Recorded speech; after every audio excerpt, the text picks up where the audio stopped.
Hello friends, સ્વાગત છે તમારું મારી યુટ્યુબ ચેનલમાં। આજે આપણે બનાવીશું શીતળા સાતમના તહેવાર માટે કે પછી આપણે ક્યાંય પ્રવાસમાં કે ટ્રાવેલિંગમાં લઈ જવા હોય એવા સરસ મજાના ટેસ્ટી અને 2 થી 3 દિવસ સુધી બગડે નહીં એવા મેથી અને બાજરીના લોટના વડા। તો ચાલો આપણે શરૂ કરીએ તેની રેસીપી। બાજરીના લોટના વડા બનાવવા માટે મેં અહીંયા આગળ 2 કપ જેટલો બાજરીનો લોટ લીધો છે। હવે તેની અંદર આપણે સ્વાદ પ્રમાણે મીઠું નાખીશું। અડધી થી 1 ચમચી જેટલું આપણે મીઠું નાખીશું। મસાલાની અંદર આપણે અડધી ચમચી જેટલું લાલ મરચું પાવડર નાખીશું। અડધી થી 1 ચમચી જેટલી આપણે હળદર નાખીશું। અડધી ચમચી આપણે ધાણા જીરું પાવડર નાખીશું। અડધી ચમચી આપણે અજમો નાખવાનો છે। 1 ચમચી ભરીને આપણે તલ નાખીશું। હવે તેની અંદર આપણે 1 ચમચી આદુ લસણ અને મરચાંની મેં પેસ્ટ કરી નાખી હતી તે આપણે તેની અંદર એડ કરીશું। હવે તેની અંદર આપણે 1 થી 2 ચમચી જેટલી દળેલી ખાંડ નાખવાની છે। તેની અંદર આપણે હવે લીલી મેથી જે આવે છે એ સમારીને મેં રાખી હતી એ લીલી મેથી આપણે તેની અંદર એડ કરીશું। જો તમારી પાસે લીલી મેથી ન હોય તો તમે આની જગ્યાએ સૂકી મેથીનો પણ ઉપયોગ કરી શકો છો। તમે કસૂરી મેથી પણ આની અંદર એડ કરી શકો છો। હવે આપણે તેની અંદર 2 થી 3 ચમચી જેટલું આપણે દહીં નાખવાનું છે। આપણે ખાંડ નાખી છે એટલે એની સામે ખટાશ માટે આપણે તેની અંદર દહીં નાખવાનું છે। દહીં નાખવાથી આપણા વડા જે છે એકદમ સોફ્ટ અને પોચા સરસ બને છે। હવે આપણે તેની અંદર તેલનું મોઈન નાખીશું। હું અહીંયા ગાડી 1 થી 2 ચમચી જેટલું આપણે તેલનું મોઈન નાખીશું। હવે આપણે આ બધી વસ્તુને હાથેથી બરાબર મિક્સ કરી લેવાની છે। બાજરીના વડા જે છે એ ખાવામાં એકદમ ટેસ્ટી લાગતા હોય છે અને તમે આને બનાવી અને તમે 1 થી 2 દિવસ સુધી તમે આને રાખી પણ શકો છો। જો તમે ક્યાંય ટ્રાવેલિંગમાં કે પ્રવાસમાં જતા હો તો તમે આવી રીતે બાજરીના વડા બનાવીને લઈ જશો તો ખાવામાં પણ એકદમ સરસ લાગે છે અને તમારે 1 થી 2 દિવસ સુધી તે બગડતા પણ નથી। તો તમે ઘરે એકવાર જરૂરથી ટ્રાય કરજો। બધો લોટ આપણો બરાબર મિક્સ થઈ ગયો છે। હવે આપણે આને થોડું થોડું પાણી નાખી અને સોફ્ટ એવો લોટ બાંધી લેવાનો છે। તો થોડું થોડું આપણે લોટ પાણી નાખતા જઈશું અને તેનો લોટ બાંધી લઈશું। આપણે દહીં નાખ્યું છે એટલે વધારે પડતા પાણીની જરૂર નહીં પડે આની અંદર।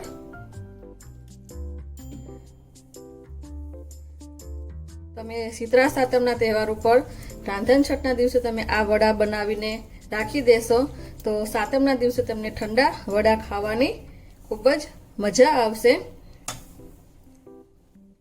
તો આ રીતે આપણે થોડું થોડું પાણી નાખતા જઈ અને તેનો લોટ બાંધી લેવાનો છે।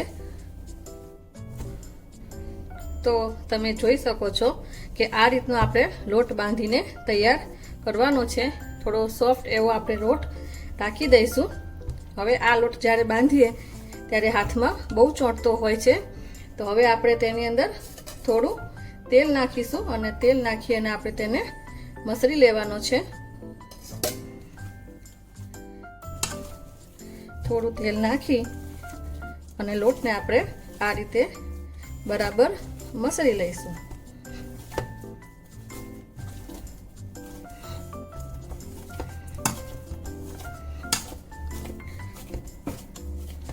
લોટ આપણો સરસ એવો સ્મૂથ થઈ ગયો છે। હવે આપણે આને ઢાંકી અને 5 થી 10 મિનિટ માટે આપણે રેસ્ટ આપીશું। પછી આપણે તેની અંદરથી વડા બનાવી લઈશું। હવે 5 થી 10 મિનિટ પછી આપણે તેને ખોલી લઈશું। હવે લોટને આપણે આ રીતે થોડો મસળી લેવાનો છે। હવે આની અંદરથી આપણે થોડો લોટ લેવાનો છે અને હથેળીમાં આપણે આવી રીતે રાખી અને તેને આ રીતે બરાબર મસળી અને રાઉન્ડ શેપ આપવાનો છે। પછી વચ્ચેથી આપણે આમ પ્રેસ કરીશું અને જે આ આ પાછળનો આપણો જે હથેળીનો ભાગ હોય તેનાથી આપણે તેને આ રીતે થેપવાની છે.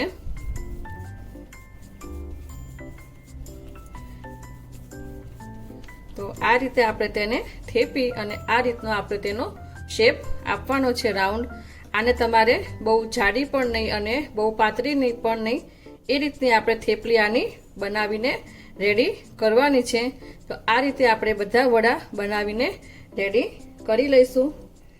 તો વળી પાછી હું તમને બતાવું છું કે થોડો લોટ લેવાનો છે. તમે નાના મોટા જે પણ સાઈઝના બનાવવા માંગતા હો વડા, એ પ્રમાણે તમારે લોટ લેવાનો અને હાથમાં આ રીતે રાખી અને એને સ્મૂથ કરી અને પછી થોડું પ્રેસ કરી અને નીચેના ભાગથી આપણે હથેળીના ભાગેથી આ રીતે આપણે તેને થેપી લેવાની છે. તો બનાવવા પણ એકદમ ઈઝી છે. ફટાફટ આ રીતે આપણા વડા બનીને તૈયાર થઈ જાય છે. જો તમારી હાથમાં લોટ ચોંટતો હોય તો તમે થોડો તેલવાળો હાથ કરી અને પછી તમે તેના વડા બનાવી શકો છો.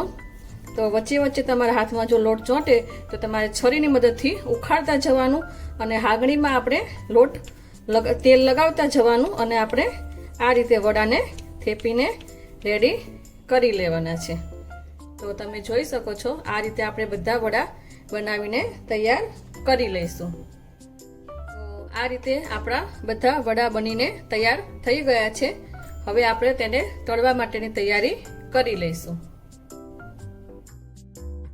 તેના માટે મેં અહીંયા આગળ એક કડાઈમાં તેલ ગરમ કરવા માટે મૂકી દીધું છે. તેલ ગરમ થાય એટલે આપણે તેની અંદર વડાને તળી લઈશું. હવે તેલ આપણું ગરમ થયું છે કે નહીં એ ચેક કરવા માટે આપણે થોડું લોટ નાખી અને ચેક કરીશું. તો આપણા તેલ તળવા માટે ગરમ થઈ ગયું છે. તો હવે આપણે તેની અંદર વડાને નાખીશું. હવે આ રીતે આપણે તેની અંદર એક એક વડા નાખતા જઈશું.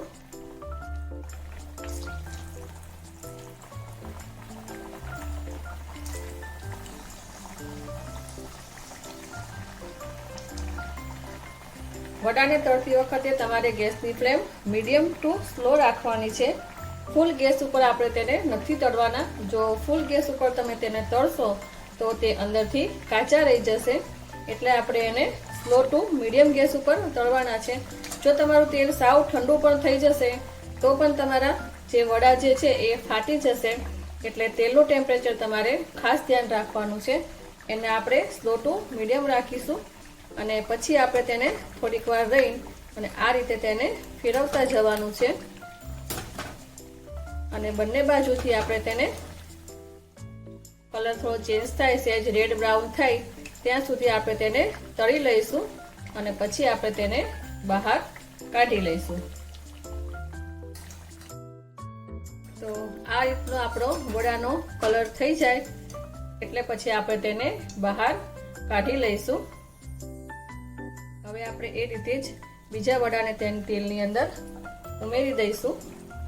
જ્યારે તમે વડા ફર્સ્ટ ટાઈમ નાખો ત્યારે તમારે ગેસની ફ્લેમ હાઈ રાખવાની છે અને વડા તમે તેની અંદર નાખી લો પછી તમારે ગેસની ફ્લેમ હાવ સ્લો કરી દેવાની છે. હવે આપણે ગેસની ફ્લેમને ધીમી કરી દઈશું અને ધીમા તાપે હવે આને આપણે ચડવા દેવાના છે. થોડીક વાર રહી અને પછી આપણે તેને પલટાવી દેવાના છે. એટલે બંને સાઈડથી એકદમ સરસ રીતે વડા આપણા ચડીને રેડી થઈ જાય.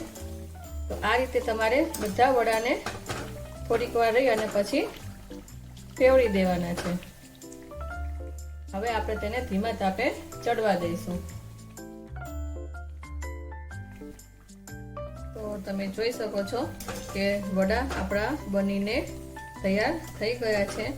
આ જ રીતે આપણે બધા વડાને તળીને રેડી કરી લઈશું. તો તમે જોઈ શકો છો કે વડા આપણા બનીને રેડી થઈ ગયા છે. તમે આને ચા સાથે, દહીં સાથે, ગમે તેની સાથે તમે તેને ખાઈ શકો છો. અને તમે જોઈ શકો છો કે અંદરથી પણ એટલા જ સોફ્ટ બન્યા છે અને ખાવામાં પણ એટલા જ ટેસ્ટી લાગે છે. તો તમે આને ટ્રાવેલિંગમાં 2 થી 3 દિવસ સુધી તમે આને સાથે લઈ જઈ શકો છો. આને બગડતા નથી અને ખાવામાં પણ ખૂબ જ સારા રહે છે. તો તમને આજની મારી આ રેસીપી કેવી લાગી મને કમેન્ટ બોક્સમાં જરૂરથી જણાવજો. જો તમને મારો વિડીયો ગમ્યો હોય તો મારા વિડીયોને લાઈક કરી, શેર કરી અને મારી ચેનલને સબસ્ક્રાઈબ કરી દેજો. તો ફરી મળીશું આપણે નવા વિડીયો સાથે. Thanks for watching.